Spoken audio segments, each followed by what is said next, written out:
Welcome to this tutorial. In this video, you'll learn how to insert a timestamp into a video using JavaScript in Articulate Storyline 360. First, open your course in Articulate Storyline 360. Then, go to the slide that contains the video where you want to display the timestamp. Next, we need to create timestamp number variables. Click the plus icon to create the first variable and name it video minutes. Then click the plus icon again to create the second variable and name it video seconds. Now, insert a text box and add both variables onto the slide. This will display the timestamp in minutes and seconds format. Next, we'll add a JavaScript trigger. Click Triggers, then choose Execute JavaScript. Set the trigger to run when the timeline starts on this slide. Now, open the JavaScript editor.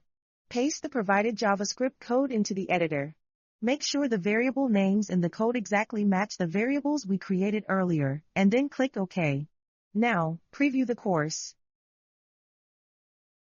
It is important to understand the different defense strategies used to protect against cyber trusted internal networks.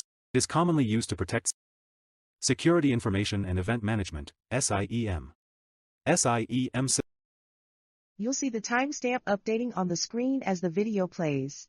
The minutes and seconds will update in real time, and that's it.